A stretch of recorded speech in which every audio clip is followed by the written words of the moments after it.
It's Wednesday night. It's October 11th, 2023. Brand new episode of the Boiler Breakdown podcast is live on the Boiler Breakdown Facebook page, YouTube channel, and Twitter slash X. Please give us a follow on all those, a like, a subscribe if you haven't already at Boiler Break Pod. And if you're listening to this in the near future on your favorite podcast platform, please give us that 5-star rating and review. That really helps us out a lot. With all that said, I'm Tanner Lee. Co-host Evan Webb is in the house. Webby, how we doing tonight? Oh, not too bad. How about you, Tan? Oh, not too bad. I'm glad we took an extra day this week to before we record this pod. It's given me plenty of time to reflect and think back about the game on Saturday. I'm really glad we didn't do like a pod right after the game on Saturday or even on Sunday, because I gotta admit I was a little more heated and fired up about the loss Saturday than I've been in quite some time for a Purdue football loss. Why do you think that was? I think it's because it's what Iowa does. They don't they play the ugliest style of football, the most boring style of football. And they give you, in a way, they give you so many chances because they don't do much on offense, but yet you make one mistake, they're going to capitalize on it, and that's what we saw Saturday. It was a game I just came away thinking Purdue should have won that game, and it was right there for the taking, and they just couldn't do it. And I just think in the journey for 6 wins that we want to get to make that bowl, the coveted bowl eligibility, I just thought we really needed that game Saturday. Yeah, definitely would have made up for one of the 3 losses that we had at home. 3 losses. Yeah, 3 losses at home. Yep. It would be Wisconsin, Fresno, or Syracuse. Especially Fresno State. You could argue, Purdue. Obviously that one we were in a chance, kind of similar position as Iowa. We were a chance to win the game at the end, or tie. I can't remember if it was to tie or win the game, but yeah, it's crazy.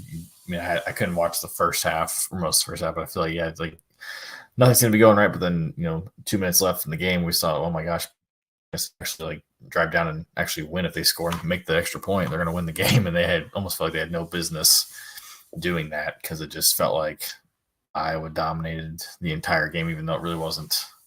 Not like they were bull by any means. Right.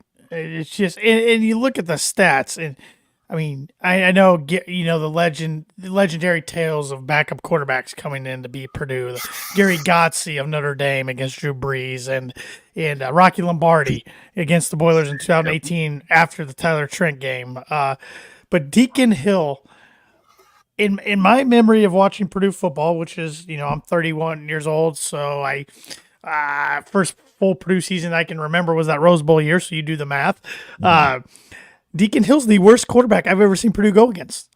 He was 6 for 21 for 110 yards, 1 touchdown, and 1 pick, and yet he's victorious. Another reason why I was just furious, because Iowa will lose games because of him this year. Oh yeah, 100%. Yeah.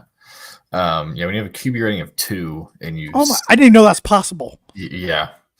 I'm pretty sure I've done it on Madden a couple times. But yeah, if you had told me before, Deacon Hill's gonna have a QB rating of 2, I'm like, oh, Purdue's gonna win this game. Like, no questions asked. Like, may not be like a blowout, but it'll be, they couldn't do anything on offense, so we should be fine. But like you said, we had the one mistake of that huge run right at the beginning, and that ended up being the difference. So again, it just kind of goes to show me it's a long game, 60 minutes, but every play really does matter, because all it takes is just that one play that could make the difference.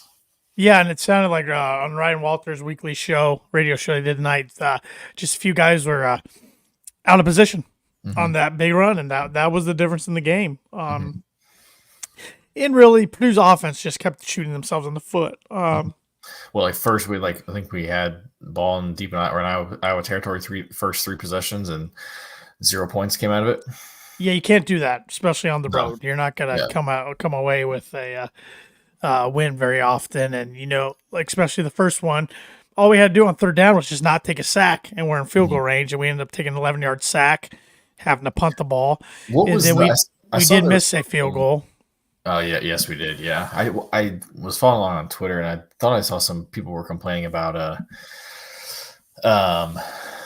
some call that happened on third down that the card did something that like you Yeah, couldn't review it or something, or they reviewed it, or I was trying to didn't really know. so what happened was they called Hudson down and said his knee was down for a sack, and replay showed his knee wasn't down. He threw the ball away, and his knee was about that close. Mm-hmm. That's a play that can't be reviewed. Huh. I guess you can't review a knee down Interesting. play in college football, I guess. So, yeah. Yeah, I feel like I learned a few things this week from the referees, the officials, whatever you want to call them. Yeah. But yeah, that was frustrating, and it just, I mean, offense just couldn't get it going. Of course, Tyron Tracy got banged up. I thought he would be the difference maker. Devin Mockbee played a clean game, at least as far as ball security is concerned. But I thought we'd be an offense coming into this year that hit a decent amount of big plays, and we're just not. Right. Which, I mean, could be for a number of reasons. I mean, obviously, I mean, some of it could be the wide receiving core. I know we had, I mean, what was perceived to be the number one wide receiver. We lost him before the season even began. The FAU transfer, I'm blanking on his name. Offensive line is serviceable at best, I feel like, and just got even thinner now with Marcus Mimbo, going out, and that what seemed to be a pretty bad injury. Yeah. Which really sucks because he's definitely one of the better linemen, if not the best, besides maybe Hartwig on the line. Yeah, obviously Card hasn't been. I mean, he's been pretty. I feel like Card's been pretty decent. He hasn't really.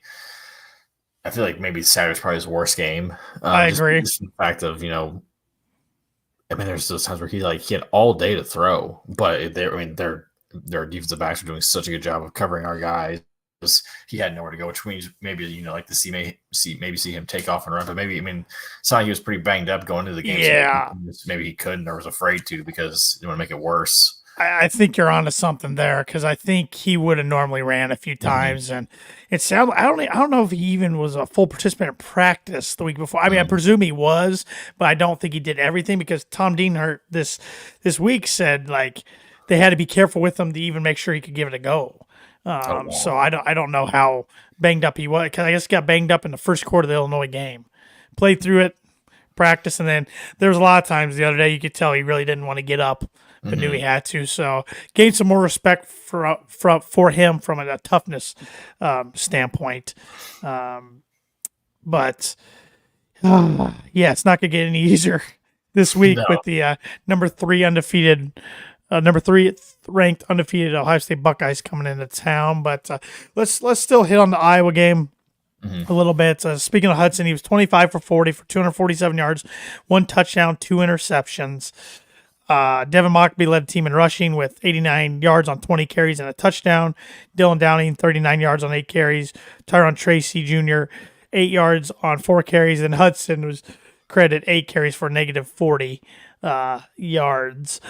Skip here on Facebook. We know anything about number 2 QB? Don't know if he's played a meaningful snap in football. Yeah, Bennett Meredith is his name. He's played a snap. He redshirted last year at Arizona State as a freshman and then transferred to Purdue, so he has not played a single snap in a game in college.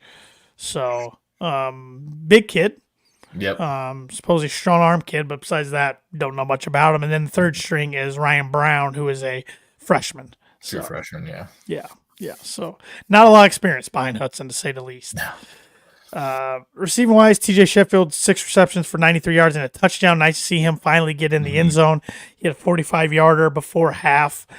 Garrett Miller, nice to see him have his best game of the year to date. 8 receptions for 71 yards. Really gonna need him to step up if Claire is out. It sounds like maybe could be season. We don't really know. I know Walters kind of said something. It was kind of a little convoluted, but yeah, Walters pretty much said tonight not to expect him or Wilson back for the year. Which Wilson, that sucks because he was playing really well. Yes, he was. As well as you play, I feel like. Well, it was funny. Tim Newton tonight was saying, you get in this point in the Big Ten season, and you have to rely on depth. And Ryan goes, "Depth? What's that?" because this team has no depth. No. And that's the one thing. Brom didn't leave him with a lot of depth, and No. and unfortunately, everybody's banged up at Oh, this yeah. point in college football. You're at the halfway point. Everybody's banged up. Fortunately, some of our guys are out for the season. It looks like so. That's It's just kind of got to be next man up. It's kind of always been the difference between like a Purdue versus a Michigan, Ohio State. Those guys they're two deeps. They're guys on their second string would more than likely start. Yes. In a lot of other schools Yes. in the Big Ten, and it was just kind of just next man up versus with Purdue or teams similar. Kind of like there is a pretty steep drop off, which hopefully Walters can fix, but it's going to take time. Deion Burks 4 receptions for 19 yards. Really want to see him get going again. He did drop a few balls.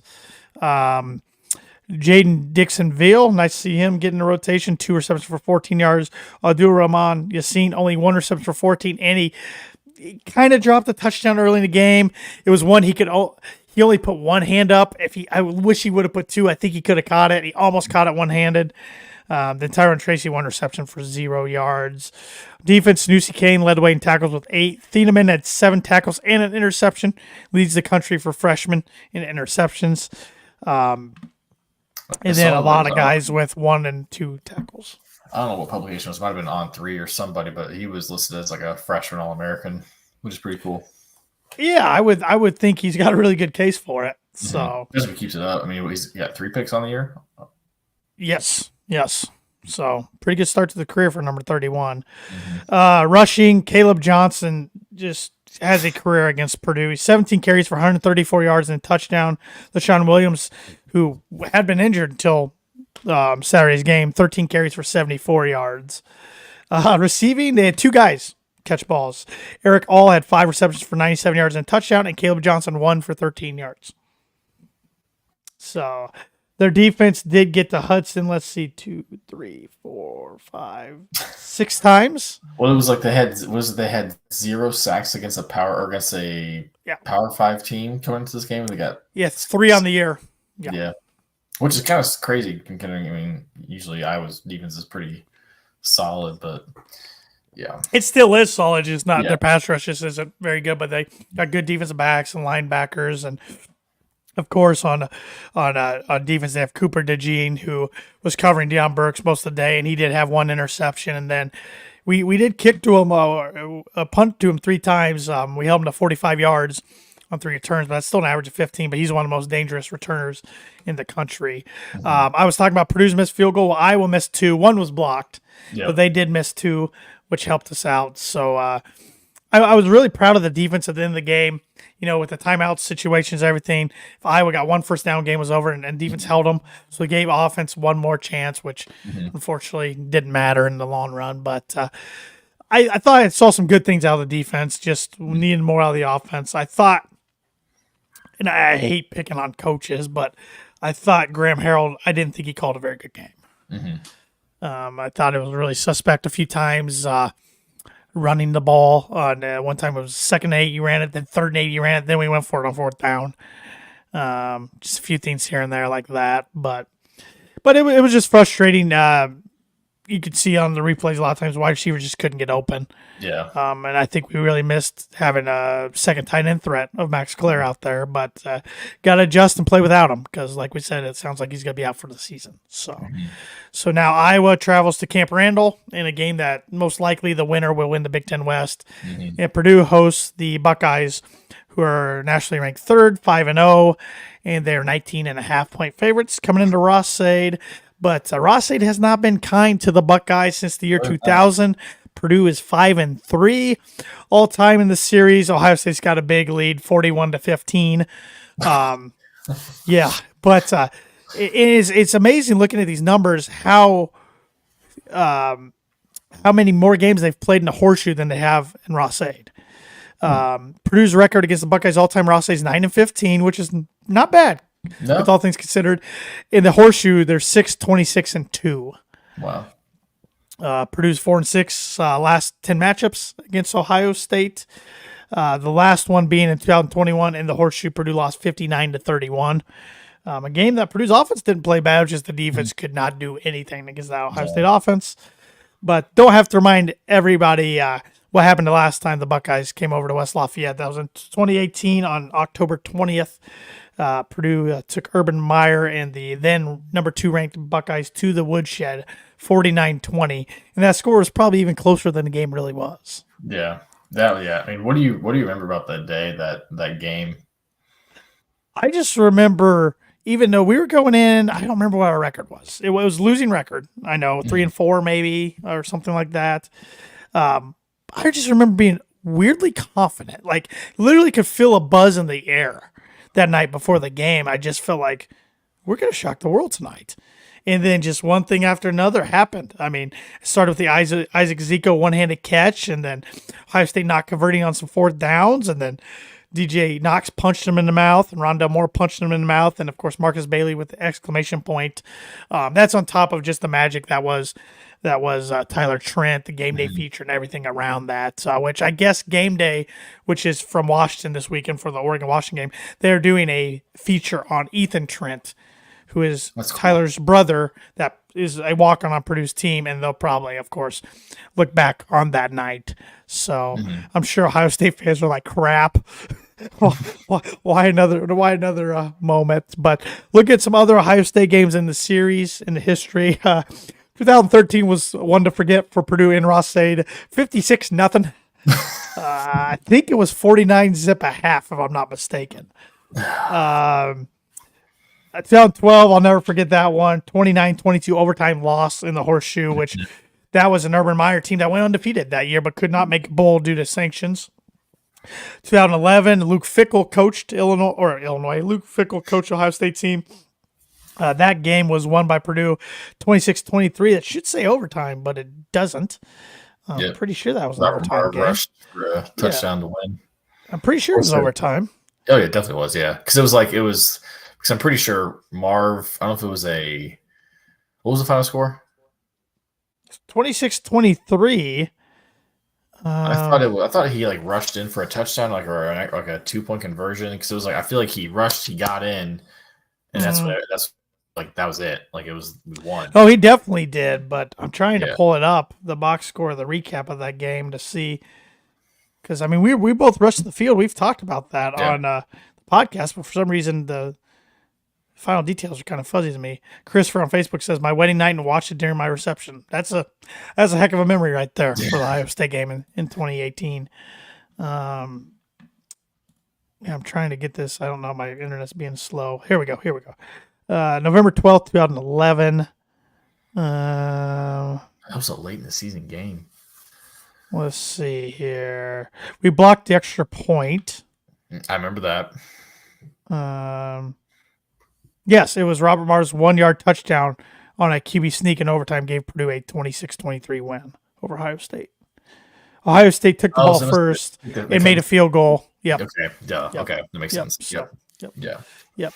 Other games, 2009, a 1-4 or 1-5 Purdue team. I think it was a 1-4 Purdue team beat Terrell Pryor and the Buckeyes 26-18. Ryan Kerrigan was an absolute monster that game.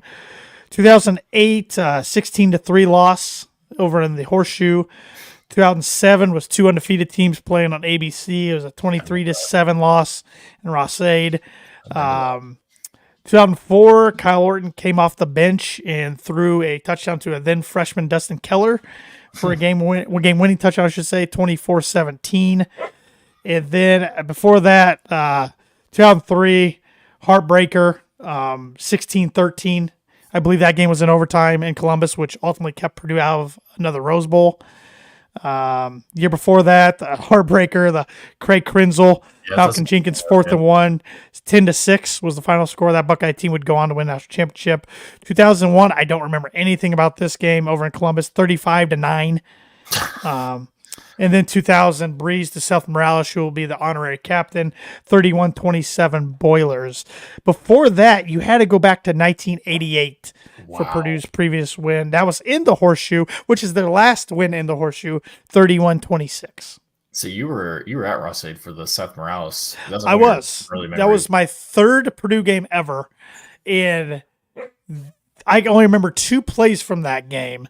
And one of them's Morales catching, the other one's Breeze backpedaling and throwing to John Stanford in the corner of the end zone in the fourth quarter. But that Morales, and I know as crazy as the Tyler Trent game was and as loud, I think the Morales touchdown was still louder. Because for one, Ross State held more then, and that stadium literally was shaking when he caught that ball. So I mean, I was still so young, I didn't really understand the magnitude and like what all went into that. I don't remember Breeze throwing the interception to Mike Doss, but I've seen it since. Of course, I've watched the game since, but yeah, it's definitely interesting. I mean, it's a series that Ohio State has dominated, but not so much in Lafayette, and it's crazy to see. Of course, Purdue has struggled historically against Michigan, but they've struggled against Wisconsin, which is noted. But yet, Ohio State's a better program than Wisconsin, and they've had better luck against Ohio State. So, I mean, this Ohio State team's good, but I don't think it's as good as the 2018 team, and maybe pretty similar to that 2009 team, I would say. It's funny too because it's like the fear is real from Ohio State fans. Like, you know, if it was one thing, but like there is a legitimate like because just weird stuff happens when it's Purdue, Ohio State, and Ross-Ade, like just weird stuff happens. So it's funny to see, these fans of this absolute powerhouse dynasty that like are actually kind of like legitimately afraid to play a 2-4 Purdue team. Oh yeah, and I bet they wish we were 4-2 instead of 2-4 because, I mean, sometimes desperate teams come out swinging when their backs up against the wall. But it's interesting. I've heard people say, "Oh well, hopefully Ohio State's overlooking Purdue for Penn State next week," which I would say, yeah, I understand that from the casual football fan perspective, but with what happened to 2018, which I know it wasn't a Ryan Day coach team, I don't think any of the members of the roster were on that team. That's all they're hearing about probably right now. But yeah, they're aware of it. And I would say if they were to overlook Purdue for Penn State, they would be more likely to do that if this game was in Columbus than West Lafayette. And throw into that, did they make the playoff? They didn't make the playoff last year. No, they missed the playoff. No, they made it. And they choked against Georgia. Kid missed the field goal. That's right, in the championship. Yeah. I was going to say, they haven't been to the playoff last couple of years. So, but I mean, it's one of those things I think like Day's going to have them ready. I mean, they can't really afford to lose a game outside of the Michigan game because that's, obviously the biggest game of the year for them. But I don't see them any chance them overlooking. I feel like that's definitely an Urban Meyer cockiness, arrogance type of thing, but I feel like Ryan Day is not really cut from that cloth. And I don't think we've seen a point spread of this margin against them. I don't remember what it was in 2018, but I can tell you it wasn't 19.5. No. In 2009, I don't even think it was 19.5. And 2011 was probably pretty darn even because that was Ohio State team that was not very good for their standards. So, but looking at their quarterback play, Kyle McCord is their main quarterback. He's 93 for 142 on the year. He has 1,375 yards, 8 touchdowns, only 1 interception. So he's pretty careful with the ball there. Of course, he has the best receiver in college football to throw to. That I got to be honest, I'm pretty excited to see him play in person. Oh, yeah, me too, yeah. That is Marvin Harrison Jr., who through 5 games he has, 25 receptions for 499 yards and 4 touchdowns. And most of that was done this past Saturday against Maryland. He kind of had his breaking out game. And his Robin to his Batman is not too shabby either. In Emeka Abuka, he has 22 receptions for 303 yards, 3 touchdowns. And then also their tight end, Cade Stover, has 19 receptions for 306 yards and 1 touchdown. So, yeah, Purdue's defensive backs and true freshman Rogers, who is now starting in place of Wilson, got to have their work cut out for them. Big time. Yeah. Big time. And rushing-wise, Travion Henderson is their leading rusher, which it sounds like he's going to be back. Sweet. He missed the Maryland game. He has 44 rushing attempts for 299 yards and 5 touchdowns. And then Chip Travanum, I believe is how you pronounce this. Trevanum. That's how you pronounce his last name. He's got 45 carries for 214 yards and 3 touchdowns. So, their defense is good. It's solid across the board. If there's any weakness to this Ohio State team, it's probably their offensive line, which is weird to think about. So I think Purdue might be able to get to the quarterback, but they didn't get to Deacon Hill as often as they probably should have. So, Purdue's gonna have to have some luck on their side to pull off the upset. Gonna have to have the ball bounce their way couple times, probably not more than just once. Can't really beat yourself too much. I mean, it really, if at all, like, just can't give them free points or anything like that, just because the margin for error is slim to none. Well, and you got to think, hopefully Purdue's not overlooking this game for the bye week, which people are probably laughing. I'm saying that, but this team needs to get healthy, and that bye week really needs to come. I mean, I'm glad it's coming soon, but with a huge opportunity like this in front of you, you can't overlook it. I mean, you gotta. Walter said tonight they've had a good week of practice. They're being smarter with their practices as far as guys who are injured or positions they're thin at. Just that they've changed a few things up. So I got to go all hands on deck Saturday and see what happens. For everybody that doesn't already know, the game is on Peacock for the third straight week. So hopefully you've already subscribed. If you haven't already, you're going to need it at least 6 times in basketball season 2. It's a noon game. So, I like this is my first time watching a game on Peacock, because the game before, Illinois game, we were there, but I enjoyed the broadcast. I mean, I thought Jason Garrett, they do a good job. It's slick. Great. It's slick looking. The thing I didn't like was, like, in between, like, the commercial breaks, there were no commercials, so it was just like kind of just annoying. But not that I was really paying attention to commercials, but it's nice to have background noise, and whatever generic, back screen was getting a little redundant. Well, and when they would play ads, which I understand it's ads for their own programming, right? It wasn't like a national commercial, which I get. Right. So Patrick Kennedy on YouTube getting ready for a whooping, a whooping, I should say. I hope you're not right, but you probably are right. I guess that's the beauty of this game. For the first time all year, I'm going in with no expectations. Yeah. So whereas every other time I'm like texting you guys the morning of the game, like, feeling good. Yeah. I don't know why, but I'm feeling good. Yeah. This one, no, I don't have high expectations. So, but you never know. You never know. My mother-in-law is going to her first Purdue football game ever this Saturday, so maybe she'll be our good luck charm. There you go. Never know. Looking for anything. Forecast could be a little wet. I see it's 50% chance of rain on Saturday right now in West Lafayette, which that's not fun. No. Not fun to play football in, not fun to sit and watch football be played in. But what can you do? So, with all that said, do you have a spicy / bold prediction for Saturday?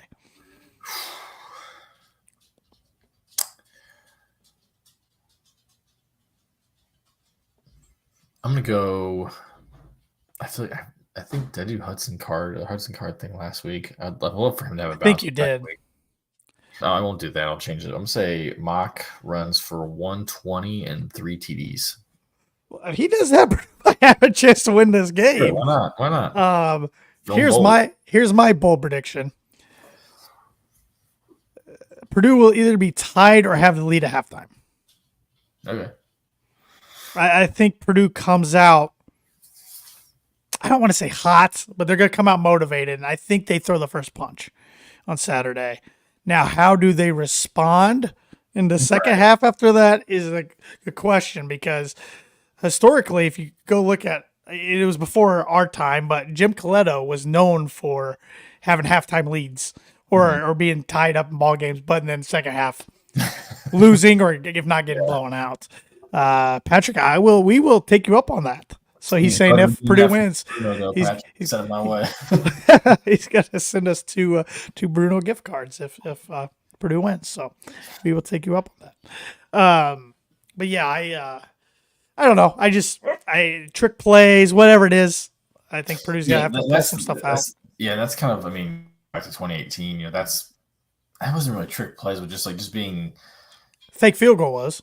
If yes, but just like getting guys like Rondé Moore chances to be open in space. Like that's kind of what we need to do with Dion, guys like Yes. that. Like that's what I think the play calling has been lacking is just getting those guys room to move and operate in Yep. space. So like the screens or whatever, like a reverse, whatever it may jet sweep, whatever it may be. I think that's what's gonna have to change if Purdue's gonna have any sort of chances. You gotta just be.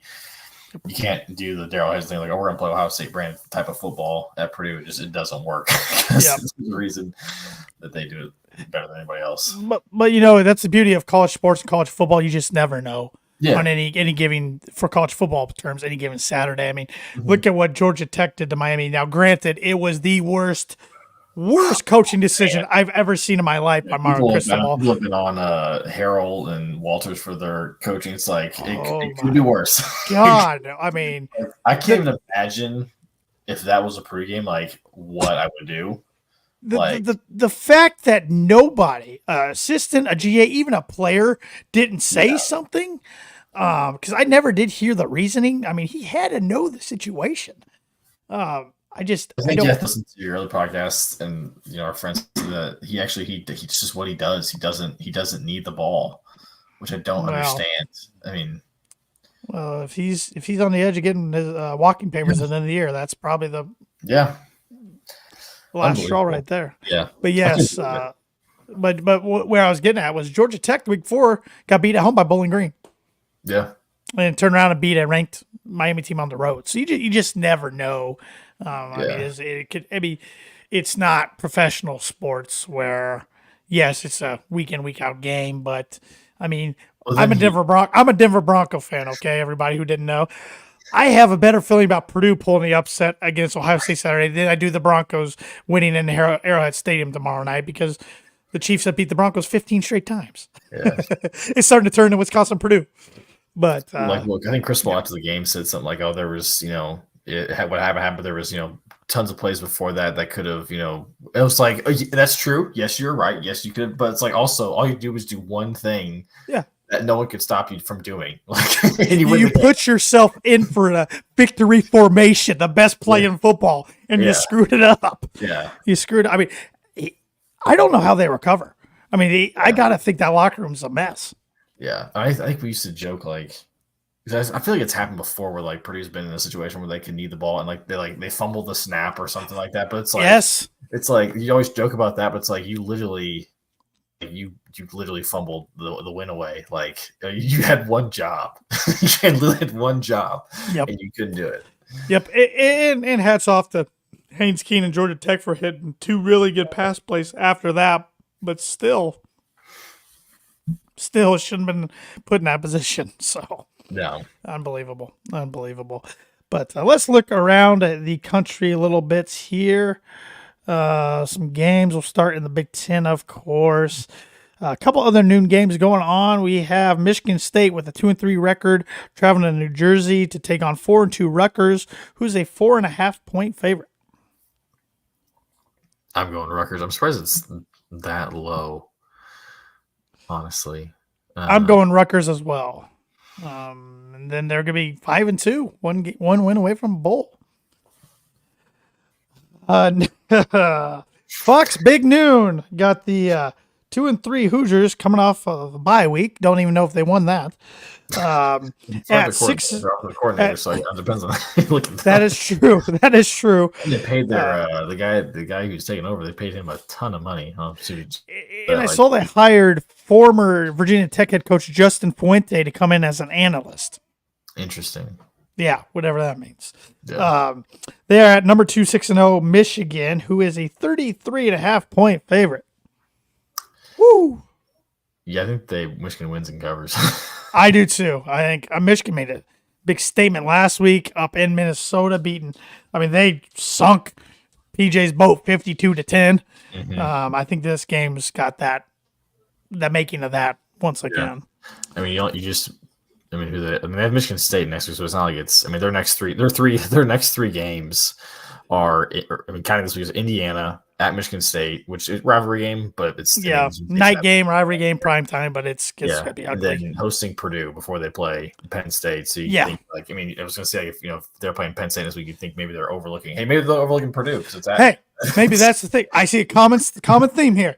Ohio State and Michigan play Penn State after Purdue. Yeah. Overlook them both, take them down. Shock the world. Hey, Danny Hope did it in 2009 and still didn't make a bowl. Which I guess we could still beat them both and not make a bowl. That's a trivia. Yeah. Oh boy. Would you? Oh, okay, I got you. We'll go for it. Would you rather lose to Michigan and Ohio State and win out and make a bowl, or beat Michigan, Ohio State, and Indiana and come up a game short of a bowl? I think that just because like the hype around those wins, like I mean, Purdue would be the talk of college football, like they were after in 2018. Like you can't. I mean, the 2018 game you had, George Kalafdis was there as a recruit. He was committed already, but then like guys like David Bell were there. Like so, like things like that. Like for the recruiting, like I don't think making a bowl is really all that important this year for recruiting. Obviously, the practice, for the young guys, which is great. The guys who get a chance. I mean, 6 wins, you're going to go to Detroit more than likely, like, maybe New York, depending on how things fall.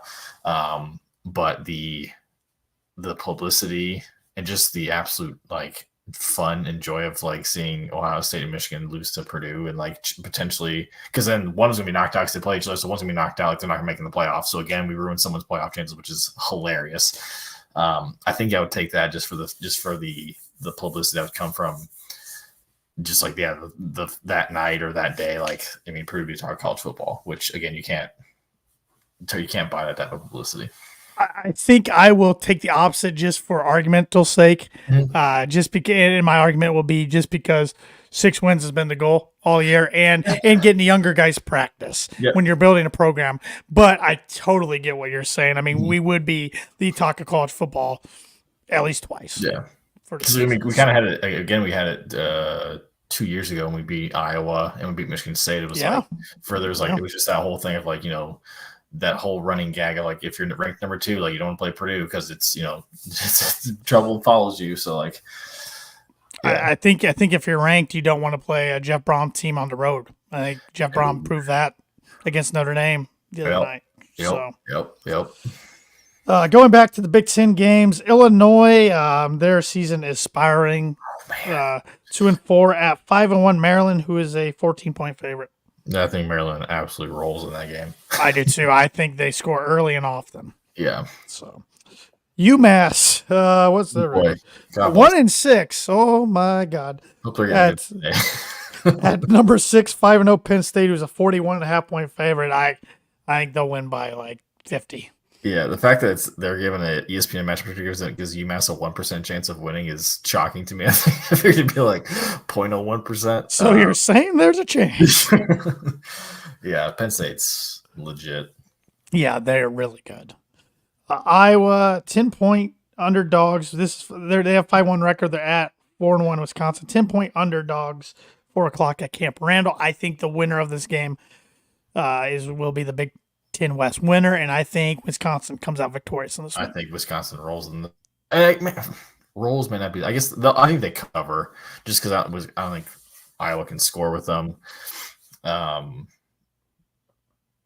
Wisconsin's coming off a bye week, so they've had 2 weeks to prepare.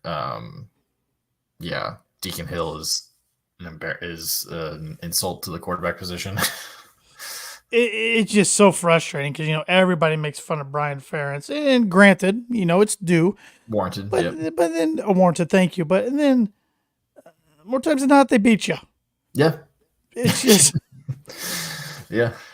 I mean, I feel like I can't make fun of them much the rest of the season. The only solace to do in that game is that they didn't score 25 points. Like, I was just like, Don't be the first game where they're scoring more than what his average needs to be. Like, don't be the reason that average bumps up a little bit.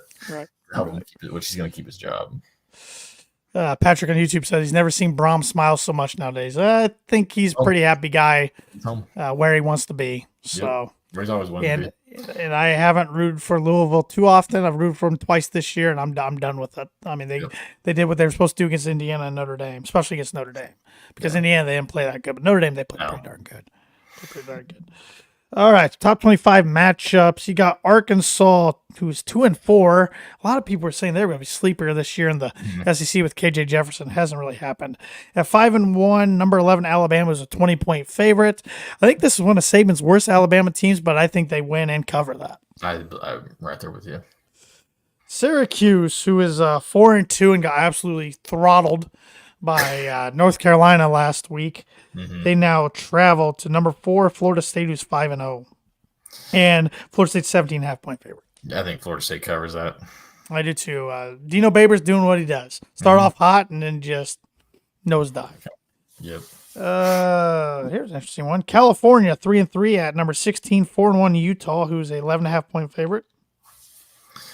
Give me the Utes. I like the Utah team. I think, I was talking earlier this week on my other sports podcast I do.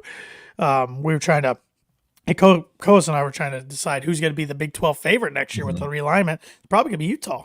I would 100% agree with that. Yeah. It's going to be more of a basketball conference. It's going to be really weird. It'd be a really good basketball conference, especially if there's a rumor that they're like trying to potentially get Gonzaga, which is, I mean, you look at like a top tier of Kansas, Gonzaga, Texas is legit. I mean, Kansas State, obviously. Texas will be gone. Oh, that's right. But Arizona's in now. Arizona, yes. I mean, that's a buddy. Yeah, Kansas State has got a team. Oklahoma State's been decent. Yep. TCU's had. Wow. Baylor. Yeah, forgot about Baylor. Jeez, God. Yeah. Well, even Houston. You can't count Kelvin Sampson. BYU's had some decent teams. Cincinnati. I mean, that is a really good basketball conference. Too bad basketball only pays about 5% of what football does. But speaking of the Big 12, you got 5-1, number 23 ranked Kansas at 3-2 Oklahoma State. Jayhawks are a 3-point favorite on the road at Stillwater. Give me the home team. Give me Oklahoma State.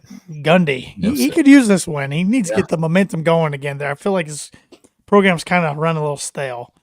How long's he been there? Well, he was 40 in 2007 when he did that press conference. So a while. 16 years. Wow. That's crazy. And I don't think that was his first year at Oklahoma State then. So, yeah. I will take Kansas in that one. Good game here, 4-2 Texas A&M at number 19, 4-1 Tennessee, who's a 3-point favorite. Surprised Tennessee's only a 3-point favorite in this. Man, I want the Aggies so badly, but I think Tennessee gets it done. I'm right there with you. I want Tennessee to lose, but I think they'll win. By far the best game of the weekend and the college game day game. I mean, there's some other good matches, but this one's a really good one. Number 8, 5-0 Oregon at number 7, 5-0 Washington, who is a 3-point favorite. I'll take home team Huskies. I am too. I think Oregon's more of the complete team, but I think Penix and Washington's offense finds a way to win the game. But the winner of this game, as long as the quarterback plays well, Bo Nix, Michael Penix, they'll be right there in the Heisman mix. So. Number 14, Louisville, who is 6-0 at 1-4 Pittsburgh. Louisville 7-point favorite. Again, and let's 7.5. Let's look at the Cardinals' schedule. After at Pittsburgh, they host Duke, they host Virginia Tech, they host Virginia, they go to Miami, then they host Kentucky. So 4 of the remaining 6 games are at home. No Clemson, no Florida State, no North Carolina. And all their tough games are at home. Well, at Miami. But really, for a ranked team, that's a horrible game environment. So don't be shocked, folks, if we see a one-loss or even undefeated Louisville team going into the ACC championship. It kind of makes me want to throw up. We could see Jack Plummer in the playoff. And Derek Miller. Nothing against Jack Plummer. And nothing against Jack Plummer, but wow. Yep. I think they roll against Pittsburgh. I think Pittsburgh's not that good. But if he makes playoff, he's got to go to the NFL, right? Brobby's got to leave after 1 year. What else is he going to do? You never get top that season. Yeah. No, he will get like a $200 million all guaranteed from bourbon and horse racing money. Yeah. Yeah. I'm taking Louisville this one. A few more games here. Arizona, who gave USC everything they wanted and more in a triple overtime loss. At number 19, Washington State, who's 4-1. Cougars are 8-point favorites. I like them to cover that. I do too. Auburn 3-2 at 4-2. Number 22, LSU, who's 11-point favorite, and they beat Missouri and saved Brian Kelly from his seat heating up. Yeah. For the moment. Which I keep seeing their quarterback's name in like the Heisman, like high up in the Heisman. It's like I feel like you don't. I mean, obviously they're ranked, but I feel like you don't really see a guy they've already lost 2 games like be that hyped up for the Heisman. Usually, it's always the guys who are on the undefeated teams or playoff teams. But I mean, LSU's I can't see them making the playoff unless they somehow run the table. And yeah, Jaden Daniels, which he is injured right now with ribs. I don't know the severity of that. But he had tons of hype going into the season. Yeah. So I think LSU covers, though. I do too. They beat the Tigers last week. They're trying to beat the Tigers again this week. That's kind of weird. Speaking of the Tigers that they beat, Missouri, 5-1 at 5-1, number 24, Kentucky, who is 2.5-point favorites, and they got humbled by the 2-time defending national champ Georgia Bulldogs. Mm-hmm. I'm going to he bounces back. Who'd you take? I'm sorry, you cut out that. Kentucky. I'm thinking Kentucky as well. 7:30 NBC. That's why there's no NBC Big Ten night game this week. Number 10, 6-0 USC at number 21, 5-2 Notre Dame. If it was any other team at 5-2, they probably wouldn't be ranked. Notre Dame's a 3-point favorite. This line has flipped from earlier this week. USC's defense can't stop a nosebleed, so I think Sam Hartman and Notre Dame will score some. But in the end, I got to go with the best player in the country, and that's Caleb Williams. I'm right there with you. Yeah, Caleb Williams I'm excited to watch this game. I haven't had a chance to really watch much of USC this year, so I'm excited to actually see. He is fun. Yeah. He's Mahomes-esque for college. Mahomes, yep. He throws off balance. He'll probably somehow end up as a Raider. So just some way. So then it's gonna be Mahomes, Herbert, and Williams, and I'm just gonna. I could do a whole podcast with itself. I'm broken. I'm broken, Evan. I'm broken. I'm broken. Yeah, give me the Trojans. Yes, USC for the what is it? The Jewel Shillelagh or whatever they play for. I can't even tell you that they played. They played for a trophy. I just knew that there was obviously a yearly game, but yeah. Number 25, Miami. They don't deserve to be ranked after that debacle. 4-1 at number 12, 5-0, North Carolina, who is a 3.5-point favorite. Give me May and the Tar Heels. Absolutely, yep. I think he will be the number 2 quarterback chosen in the draft, assuming Caleb Williams does come out. And he's no slouch either. I think he's going to be pretty good. All right, 2 more games here. Number 18, future Big Ten member next year, UCLA. 4-1 at number 15, Oregon State, who is 5-1, and Oregon State's a 4-point favorite. Give me the Beavs. I'll take the Bruins just to be different. And yeah, the future Big Ten teams, all 4 of them combined 1 loss right now, ranked 18th, 10th, 7th, and 8th. Yep. And North Carolina State 4-2 at number 17, Duke, who is 4-1 and a 3.5-point favorite. Give me the Blue Devils. Give me the Blue Devils. Yeah, I don't think we touched on that last week. Purdue's future schedules. Yeah, we talking about 2025. Well, let me pull it up here. Oh my Lanta, it is gonna get difficult, boys and girls. But hey, it's gonna get fun road trips though for Purdue fans. I mean, no doubt. But it is. I mean, the Big Ten's always been big boy football. Oh yeah, but it's gonna get. Oh boy, Giants versus Cowboys. Oh God. Come on, their future schedules. Come on. Really? Does PurdueSports.com, do they not have this part updated on their website? Oh, God. Am I going to have to go find it on Twitter? I can get you. I got you. All right, thanks.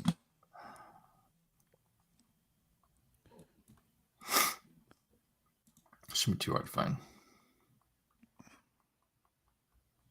Yeah, because I like going on PurdueSports.com and getting it because it'll give me the non-con teams too. All right. So 2024. Obviously, we don't know dates yet. We just know home and away. First off, our non-con next year is not easy either because we have No. at Oregon State, who's ranked right now. Not that they mean anything next year, but still. Home against Notre Dame and home against Indiana State. I think they're back on the schedule. So yes, I do know the non-con order is Indiana State, Notre Dame, Oregon State. Okay. But I don't know about the conference schedule. Yeah, but our home games next year in conference are Nebraska, Northwestern, Oregon, and Penn State. Our away games are Illinois, Indiana, which I think Illinois and Indiana are protected every year. Yes, thank God. Thank God, so we got those guys on the schedule. Can we get a third? Can we get Northwestern, please? At Michigan State, at Ohio State, and at Wisconsin. So we get to see Wisconsin and Purdue for another year. Because that was bad. We're never gonna beat them again. No, we're not gonna play them every year. We're never gonna see it in our lifetime. That was bad. You should check out the 2025 schedule where we're at Notre Dame in the non-con for sure. Then we play at home Illinois, Indiana, Ohio State, Rutgers, USC. Thank God Caleb Williams will be gone by then. It won't matter. It won't. And then away we go at Michigan, lovely, at Minnesota, at Northwestern, and at Washington. So hopefully Washington won't be good by 2025, but they should be. I mean, all this is going to help all these programs with recruiting and stuff, but I'm still just so curious for football and basketball about these West teams coming out East. Because like Matt Painter was saying for basketball the other day, yeah, it's going to be adjustment for everybody, but more so those teams because they got to travel more than all the other teams. Yeah. So then, also you look at just I've heard this talked about too about like the whole potential super conference thing where the powers, the big boys from all the big conferences teaming up together, saying screw the NCAA, we're gonna have our own thing. But no matter who's in your conference, you gotta have a bottom feeder. So you look at Ohio State, Michigan, USC, the big brands of college football. It's like I can't imagine more than two of them. I guess the playoff is expanding, so there's that. But there's a chance that some of these teams kind of fall off just because of the fact that they're playing so many more teams. It's not like Ohio State has a chance to play three Big Ten West teams every year. No, there's going to be some beating up on each other. I mean, yeah. I understand it sucks, but I understand why the Big Ten did this. They're almost guaranteed. Yeah. Well, especially with the playoff expanding, they're guaranteed a couple teams probably. Or one team at least, maybe two. I think they said they're going to do the Power 5 champions. I believe they said this, and then then just the next best teams. Yeah, so I mean they're just giving themselves more teams in the fight there. So it's just Purdue's got to find a way, and I think the staff can do it recruiting wise and in the portal. Mm-hmm. You got to find a way to stay competitive. You can't get left in the dust. You don't want to be Northwestern, Indiana. I might even throw Illinois in there, the way they're going, because you get left in the dust, it's going to be hard to get back up. And, 8 wins, something like that would be a heck of a season, I think, with some of these schedules. But all it takes is catching lightning in the bottle once and see what happens. So, but, we can't do anything about it. We got to roll with the punches. It's the way college sports are going. It just will impact Purdue more so, I think, in football than basketball, because I think Purdue's in pretty darn good shape in basketball, no matter who they add. And I laugh at the people that say, "Oh, someday Purdue's gonna get kicked out of the Big Ten." No, they won't. They're one of the founding members, and it's the big boys leave. Yes. Purdue's not leaving the Big Ten. Yeah. No, and okay, you're gonna kick arguably your best program for basketball, at least time being, out. Right. No. And once again, I know football's the moneymaker, but no. Nobody's going in. There was at Ohio State, Michigan, Penn State, USC, now maybe even, Washington or Oregon, depending on when it happens. They'll leave and join Alabama, Texas, Georgia, Clemson, and Oklahoma, Oklahoma, A&M probably, Auburn, like Florida State. They'll join whatever super conference to say F you to the NCAA, whatever they do eventually. Yeah, it'll be interesting. But going back to the Purdue Ohio State game, once again, it's noon on the Peacock. So if you don't have that streaming app, for one, go ahead and do the free trial. Or two, if you have kids, ask if they have it, maybe, because you can use. That's what my parents did. They're using my account, so we had two going at the same time, and no problems. So multiple ways you can watch. Pretty much, I'm saying. Anyways, get it. Just go ahead and get it. But noon, Peacock, Ohio State, Purdue, 19.5 point favorite for the Buckeyes. Score prediction and MVP of the game, Webby. This is like the one time that I feel like I might actually pick Purdue to lose, just because just feeling just devastated after that game on Saturday, and I don't know, just not feeling super confident. I think Ohio State gets it done. What's the spread again? It's 19. I'm gonna give Purdue benefit down. I think Purdue covers. I'm gonna say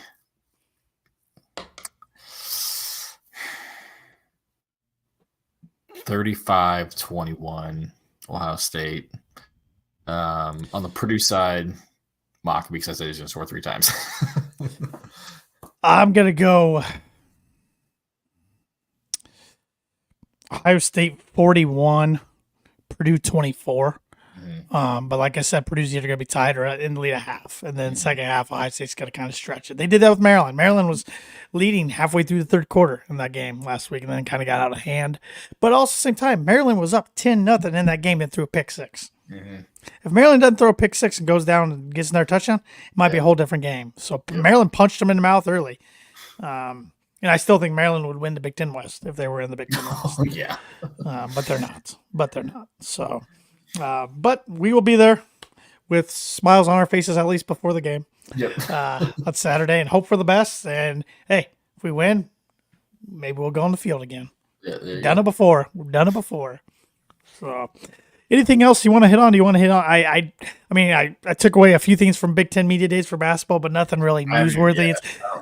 These events have come so made for TV anymore. It's just not what it used to be. Yeah, I haven't really watched much of anything. It sounded like last year, kind of Painter opened up with some jokes and stuff, but it sounded like he didn't really do that this year. I mean, rightfully so. Everything about Purdue was like, hey, you had a great season last year. However, but yes, how do you? I mean, it's just like, these guys are. I'm sure they've heard it all off season. I'm sure they've been prepped by Foreman and the SID team of like, hey, like, be ready because this is not going to end until you get that monkey off your back. But I know Brian Newbert had an interview, I think, with Robbie. I want to check out. I haven't checked it out yet. I do want to watch that just because it's Robbie. It was cool to see Lou Jack there asking questions for a new. I think it's Evan Turner's thing.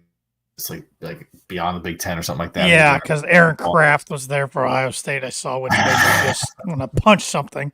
It sounded like there wasn't even a whole lot of media there anyways. It was in Minneapolis, so it's like, it's gonna be an awful Big Ten tournament. It's gonna be like 0. Oh, yeah. I mean, let's go to Minnesota in March. but remember about that when I'm playing when it's in LA. Remember so at least like that's like for families roughly around spring break time, like, so you could make a trip out of it with the family. It's not like you're gonna go you're not gonna spring break to Minneapolis. So Joakim Noah talking about Cleveland. At least like LA is like kind of like a destination, I guess. I've never been there, but I don't have a reason. I've heard not great things about LA. I'll go to other places in California before I go to LA first. Yes. But at least it's like, hey, it's LA. There's like at least a draw to it versus, again, Minnesota in March, where it's probably still snowing and sleeting, because it very well could be like that in Indy and Chicago. Yeah. 100%. At least 100%. Chicago and Indy are pretty central for everybody, and great. I mean, Indy especially is a great host city. Yeah, I mean, media days. I used to get super excited about it to see what people say, but at this point, I'm like, I don't really even care. Like, I doubt anything. No one's going to say anything. Like, I mean, as Painter joke last year, everybody says they had a great summer. They're super excited about their team. Like, the same. I think what Newbert had a little funny comment about, like, when coaches say this is a fun team to coach, it means they just suck. Actually, just coach, they suck. Yeah, Yeah, maybe not on anybody's team anymore with all the transfers. And I know. It's re-education all over again every year anymore. yeah, I just realized I forgot to give an MVP for my predictions. you did. Yeah, I've kind of bouncing around all over the place here. 24 points for Purdue, 41 for Ohio State. Deion Burks. bounce back game. I like it. Yeah, bounce back game. So, anything else you want to hit on? My wife asked me to do this, so I'm gonna do it. Give a decades episode to our little cat Francine, who we had to put down last weekend. It was a kind of very sudden and a bummer. So one day we miss her a lot, and I like to think, with my wife being an IU fan, her buying a dog in Bloomington, and our other dog being a mama's girl, I like to think that Francine was the other Boilermaker in the household with me. Hey, maybe she will be the lucky angel on Saturday. So, Francine. yes. I want to look back on this and remember it as the Francine game. I'll do it. Yeah. So, yes. So, well, we could not do this podcast without our two great sponsors, and one of those being the Boiler Break podcast. It has been a long week, everybody. Without one of them, who is Mad Mush. Mad Mushroom has been serving Boilermakers since 1994, right in the heart of West Lafayette. They're known as the home of the original cheese sticks. Whenever Andrew, Evan, or myself like to go, we like to sit down and have an ice cold beer while trying out their pizza of the month, which for the month of October, it's a dessert pizza, everybody. All you pumpkin fans out there, take advantage of this one. Is the pumpkin spice pizza. It's the dessert pizza featuring a sweet pumpkin spice pie mix topped with roasted mini marshmallows and finished with walnuts and powdered sugar, starting at the low price of $14. So if you get two of those, or if you get one of those and another pizza, or one of those and a cheese stick, or wings, or grinders, and get your bill above $20, tell them the Boiler Breakdown sent you, and you get $5 off your order. Same thing online while using the discount code BREAK5. I'll put it up there for everybody to see. That's BREAK, all caps 5, ordering online, or like I said, in person. Just tell them the Boiler Breakdown sent you. $5 off any order over $20. That's Mad Mushroom, madmushroom.com. Feed your head. Evan's got a cool looking the script drum, world's largest drum there, t-shirt. I got a Purdue Pete football hat, and I think we got these from the same spot. I think we did. It was a place called The Shop. The Shop's been bringing sports and hometown apparel to fans since 2011. Their humble beginnings in the garages. They've worked their way all the way up to not only two retail store locations, but an online store. They make comfortable shirts, makes everybody happy. I mean, it's literally some of the most comfortable shirts I've ever owned. They hold up really well. They fit great.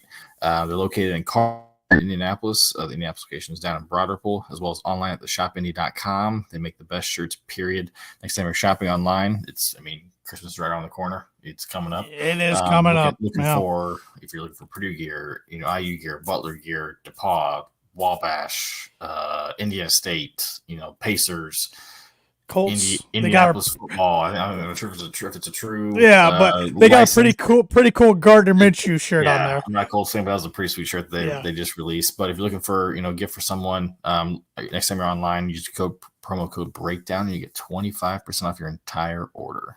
Yep, take advantage of that from now through hopefully April. Hopefully not March, hopefully April, but especially right now with the holidays coming up, because they are approaching very quickly. Oh, yeah, it's crazy. Yes, well, I think that's all we got for tonight's episode, but let's shock the world again, make lightning strike twice. Let's crack them nuts and boiler up, hammer down, and beat the Buckeyes. Boiler up.